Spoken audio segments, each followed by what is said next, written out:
बालक बड़े हुए मेरी माँ, रागशम प्रवर्तनम शीलम पंचम सोपानः। और उस बालक का नाम रखा गया राजा परीक्षित। क्या नाम रखा गया? राजा परीक्षित। राजा परीक्षित छोटे राजा नहीं है मेरी माँ, हाँ, ये चक्रवर्ती सम्राट राजा है। कैसे राजा है? चक्रवर्ती। और धर्मात्मा राजा है, ऐसे राजा नहीं। हाँ भक्तों, राजा परीक्षित जब बड़े हुए तो इनका विवाह हुआ। जन्मे जे नाम के 4 पुत्र हुए और बड़े ही अच्छे और स्वाभाविक और शांत स्वभाव वाले धार्मिक राजा हैं। और एक दिन घोड़े पर बैठ करके राजा परीक्षित वन की ओर जाते हैं, जंगल की ओर जाते हैं। कहाँ जाते हैं? जंगल की ओर।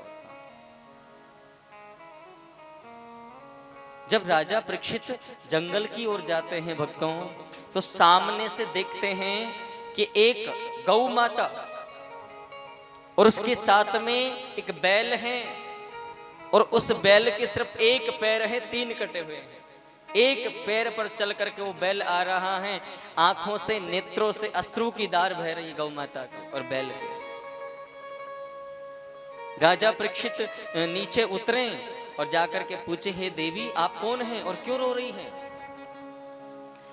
गौ माता ने कहा, देखो हे राजन, मैं भूमाता हूं, पृथ्वी माता हूं, और ये मेरा पुत्र धर्म है।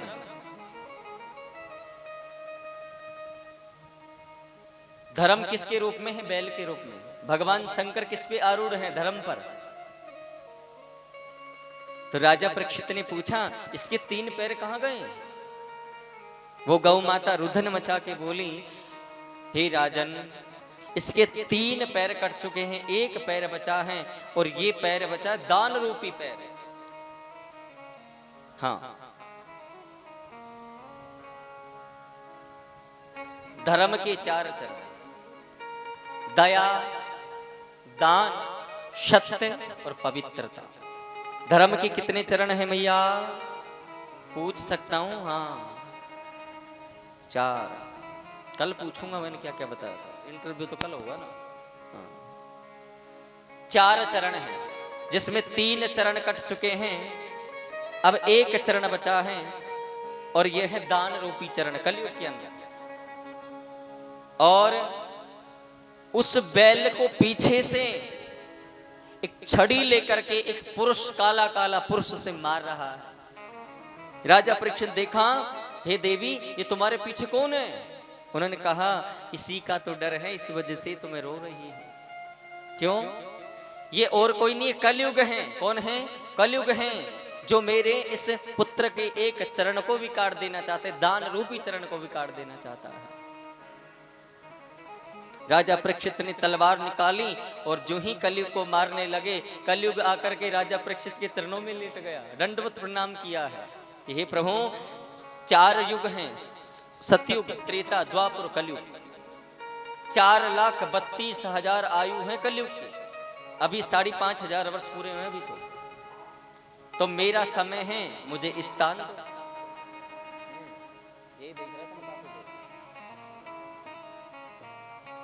कलयुग 4 चीजों में, 5 चीजों में निवास करता है। वैसे 4 चीजों में है, लेकिन एक चीज सोने में और है। किसी का सोना मत चुराना। हाँ, सोने में भी कलयुग का वास है भक्तों। मद्रालय में, हाँ, पहला मद्रालय, दूसरा जुआ खेलना, तीसरा पर स्त्री गमनादि भोगम, चौथा मिथ्या दंभ पाखंड। इन पे 4 चीजों में कलयुग का वास है।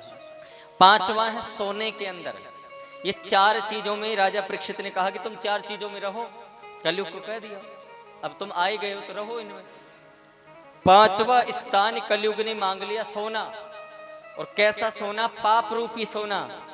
अब जो राजा परीक्षित ने मुकुट पहन रखा था ना मेरी माँ, वो राजा जरासंध का मुकुट था, और जरासंध अभिमानी था, और अभिमान के अंदर कलयुग का वास है।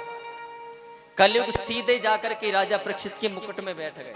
विनाश काले विपरीत बुद्धि, बुद्धि को हर लिया। और कहते हैं, जाको प्रभु दारुण दुख देही, ताकि मति पहले हर ले। भगवान जिसको दुख देते हैं उसकी बुद्धि को पहले ही हर लेते हैं। हाँ। राजा परीक्षित की बुद्धि को हर लिया, विकृत कर दिया है। भक्तों, आगे जो ही राजा परीक्षित चले तो भक्तों का आश्रम आया। कलयुग तो बैठ गए सर। अब आश्रम आया, आश्रम में देखो शॉर्ट में सुना रहा हूं मैं, वरना हम एक दिन की सिर्फ एक ही छोटी सी कथा सुनाते हैं, क्योंकि लाइव कथा चलती है तो एक ही कथा सुनाते हैं, उसे खोल खोल करके। लेकिन हमें तुम्हें 2-3 पाठ सुना देंगे। आज सुनो।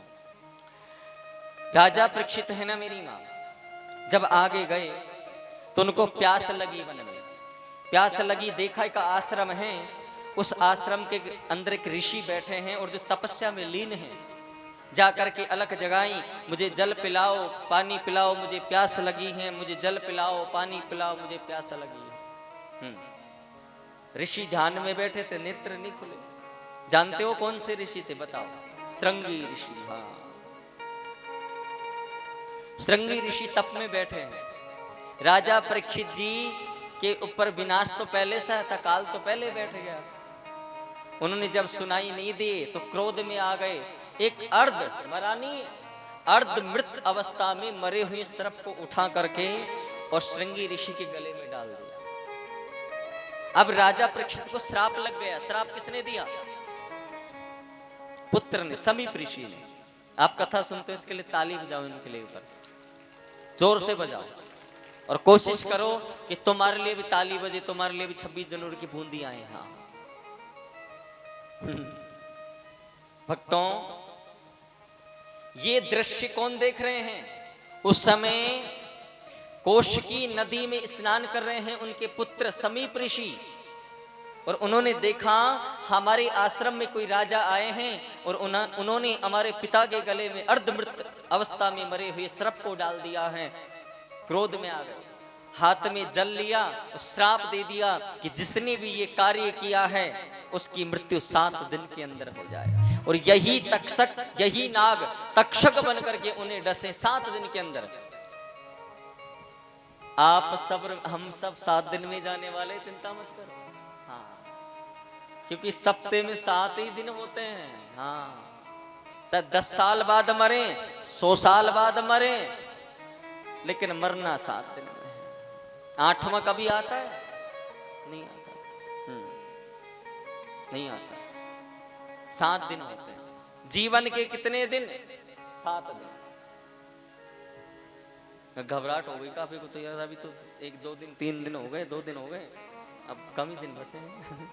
नहीं, पागल तो नहीं बता रहे। हाँ, वो तो दिख रहे हैं दूर से।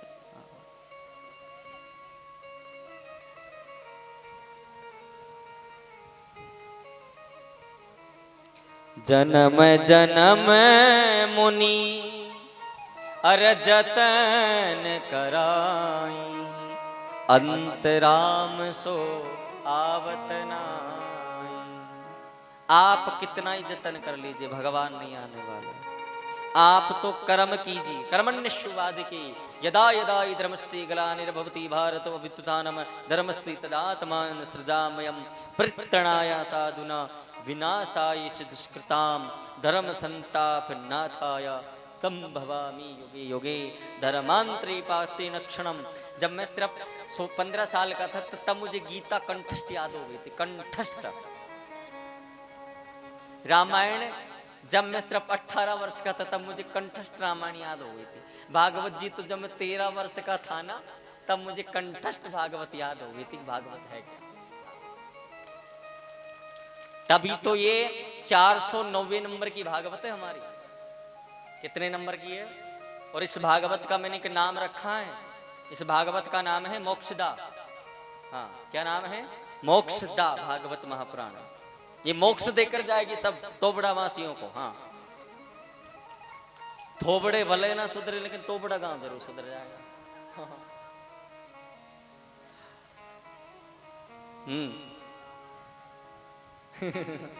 एनीवे, कोई नहीं, सुनो भक्तों।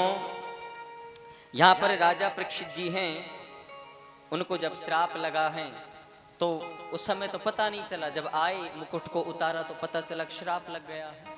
अब श्राप लगे हुई राजा परीक्षित ने कुछ नहीं किया है। सीधा आभूषणों को उतारा, राजसी वस्त्रों को उतारा और तपस्वी के वस्त्र धारण करके और सीधा वन की ओर चले जाते हैं और गंगा किनारे जा करके बैठ जाएंगे। और वहां कथा कौन सुनाएगा इनको? सुखदेव जी महाराज चरित्र सुनाएंगे। कौन सुनाएगा? सुखदेव जी महाराज। हाँ, तो सुखदेव जी का चरित्र सुनेंगे। उससे पहले एक बार नाम संकीर्तन करें। अच्छा, सेवा कौन कौन करता है घर में, ये बताओ? सेवा सेवा सेवा सेवा नहीं, कान्हा जी की तो बाद में बताएंगे। और मुझसे प्रश्न और कर लिया करो आप लोग, कोई दिक्कत नहीं कहीं से भी।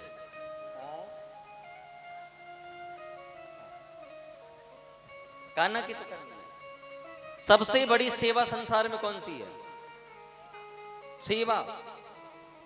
जिसके माता पिता नहीं, इसका मतलब उसकी सेवा नहीं हुई? नहीं, ऐसा नहीं।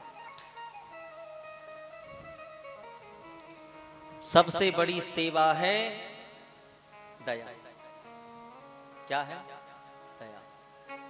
दया नहीं रखी ना, मान लीजिए सेवा तो कर ली, पांव दबा दी, बाहर जाके गाली दे रहे हो ससुर, तो सेवा नहीं। सेवा नहीं। दया, दया धर्म का मूल है, पाप मूल अभिमान। तुलसी दया न छोड़िए जब तक लगघट में प्राण। दया रखिए। दया जिसके पास है ना, दया बिन होई संत कसाई। संत के अंदर सबसे बड़ा क्या है मेरी माँ? दया। आग लगी आकाश में और बरस रहे अंगार, संत ना होते जगत में तो जल जाता संसार। दया सबसे बड़ी है, भगवान से भी बड़ी होती दया। अगर भगवान के अंदर भी दया न हो तो कौन कहेगा ये भगवान है? इसलिए सबसे बड़ी क्या है? दया। दया धर्म का मोल है। जहां दया है वही धर्म है, और जहां धर्म है वहां सेवा है। प्रेम से बोलना पड़ेगा, जोर से। हाँ, तो एक मैया थी, मंदिर जाती। पंडित जी ने कहा, मैया तू घर में सेवा नहीं करती? उन्होंने कहा, सेवा तो करती हूँ लेकिन झगड़ा चल रहा है, क्या करूं? तो कितना सुंदर भाव है, दोनों हाथ उठाकर भाव से करता है।